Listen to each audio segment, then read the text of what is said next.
2nd, 2025. Big event of the weekend, of course, was the concert at the York Fairgrounds, the Rock the Country concert. And I know some of you got rocked even if you didn't want to. I'll get to that in a second. But I know that some of you got tickets when you didn't want to, and not tickets to the show. I mean, expensive parking tickets. So if you're in the avenues and you are a resident and you didn't get a parking pass, for future reference, you always need a parking pass when there are major events at the York Fairgrounds. Otherwise, you will have no parking whatsoever in your neighborhood. So we have to figure out something. York Fairgrounds has been there way before you. I don't care who you are. York Fairgrounds has been there before you. And concerts at the fairgrounds have been going on for many, many decades before I was born. So this is something that we have to work with, and your neighbors, and so we are trying to make sure that you have parking, but we need you to get parking passes so that we know the difference between your cars and somebody who's trying to either save some time in line or get out of a $30 or $20 or $30 parking fee. So you'll see that the tickets are expensive, $70 now, I believe. And that is for your benefit. But if you're a resident, we're going to do this one time. If you're a resident and you didn't realize this, you can contact us at 717-849-2230, and this one time we will void your tickets. We won't do it during the fair. We won't do it in the future, but since this kind of snuck up on quite a few people, we're going to work to make sure that you're both educated and your tickets are voided. So please contact us if you are a resident. You are going to have to prove that you are a resident. So I don't want to hear people from anywhere else except for the avenues contacting us to get their tickets voided. So again, that is 717-849-2230. And as I said, I know a lot of people heard the concert even if they didn't want to. And again, events like this, when I was a kid, we used to sit up in Shiloh on the hill behind where Target is now and listen to all the concerts at the fairgrounds. So it's not something new that the concerts are loud at the fairgrounds. We know that. And those that have lived in the avenues know that that is a thing, that you hear the concerts there. The one thing, though, is that Friday night there was the thunderstorm delay, and they went over the time limit. So we're going to be talking with the organizers. It was a good show. We do want them to come back, but we also have to make sure that they are respectful of our community. So lights out at 11 is going to be the thing moving forward here. But there was lightning delays, and the final band, which lots of people, if you were experiencing that rain at all on Friday night, lots of people stayed out there to see the final show on Friday. And obviously it did go over 11. So we're going to be working with them and working with the fairgrounds for all future events to make sure that they respect their neighbors. I got great news about the street fair. The data came back. There's this cool new thing that they can use there are companies that can use cell phone data to determine how many people are at an event. And we got 7,800 kind of clicks from from unique cell phones at the event. But they don't count anybody under 18, and then of course people without cell phones aren't counted either. So a good estimate of the attendance at the street fair was about 10,000 people. So that's amazing, and it reinforces that I hope the next mayor, I've already talked to her, but we'll see what she does. Oh, I can't say that she's the mayor yet. She hasn't been elected, but there's nobody running against her right now. So, but we will certainly hope that the Mother's Day street fair tradition continues in the future. Great success. And again, thank you for everybody coming out. Now, moving forward with this week, We've got YCEA helping businesses here. They've got a webinar for building nonprofits through better financial management. That's Tuesday, 8:30 to 12:30. So that is a 4-hour webinar. And let me tell you, as a person who started and ran 2 nonprofits, there's a lot of passion for doing the work, but very few people getting into the work have a passion for doing the finances and dealing with the IRS and paying taxes and or the unemployment taxes and all of that stuff.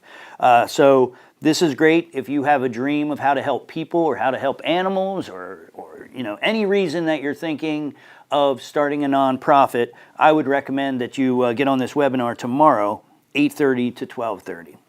And then there's another one, Growing Your Digital Presence. That's Tuesday evening, 6 to 8. YCEA webinar, Tuesday evening, 6 to 8, on how to grow your digital presence, so your advertising essentially, without breaking the bank. So how to do things in a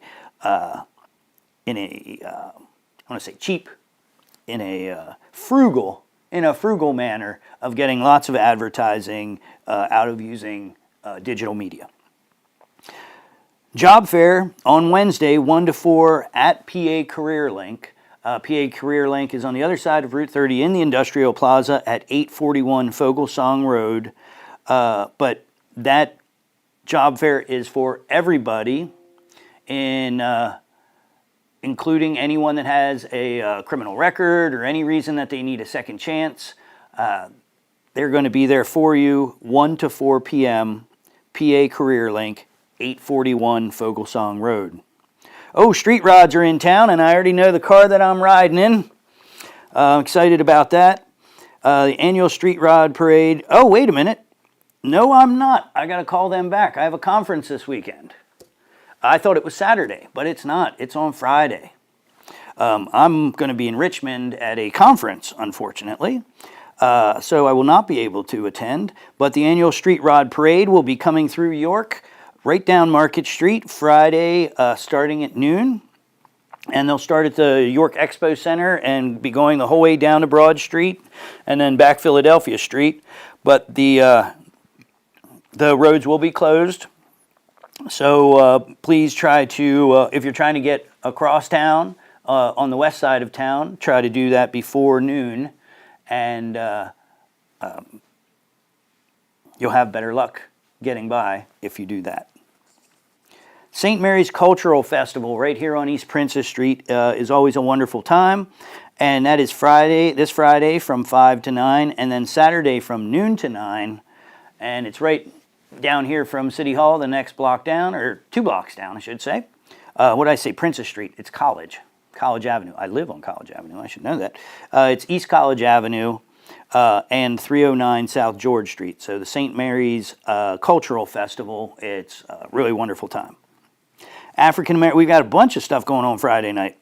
African American First Friday is back in Penn Park from 5 to 8. And that will have music and speakers and vendors. And then also Friday night is Firefly Night Market. And that's from 5 to 9 in the Royal Square District right here at 101 South Duke Street and that area. Of course, First Friday is also downtown on Friday. Friday has a free film. Now, I don't know. Usually when these films come up, I know these, but I don't know this one. So I'm going to have to check it out. Kubo and the Two Strings. Anybody know Kubo and the Two Strings? Oh, Scott's a big movie buff. He knows Kubo and the Two Strings. Is it a good movie? It's very good. That's a good movie. All right. So, and it's a free film, all for the family. It's at 6:30 at the Appel Center on 50 now North George Street. And then Saturday afternoon, back again, is the Stop the Violence festival or event at Penn Park. And that's from 11 to 4. And again, all kinds of music and speakers and good food and good camaraderie and for a good cause. I also want to say that we graduated 3 young men from our group violence intervention program. Our GVI manager, Tiff Lowe, has created a different things. One of them is a scholarship program, and we had a gentleman graduate with his CDL license from HAC. So here's an individual where people probably questioned his future, and now he has created, with a little bit of help from us, has created a new future for himself, and we wish him all the best. Also, a couple young men have been involved in the Pen and Pad program, which is a period of kind of self-awareness where the young men get together, and these are folks that may have had beefs, may have been considered enemies before, that are really sitting down together and writing about, well, just self-reflection, but also working with others to talk about what's causing the problems, what are they feeling, how do they think things can get better. And these two young men were just absolutely amazing.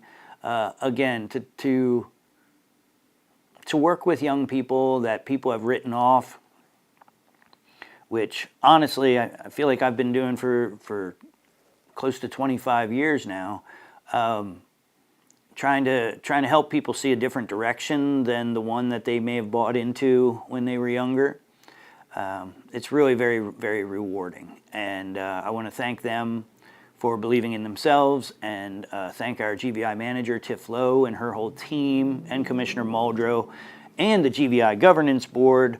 This is a bipartisan effort from across the county with WellSpan and ministers and, well, not just the county, but state probation, York County probation, the district attorney's office, obviously the city police, myself, all of us working together for the future of the young people of York City and surrounding areas. I didn't mention one of the young people was actually from Dallastown and had gotten into trouble, and his future didn't look that great, and now he's been able to turn that around.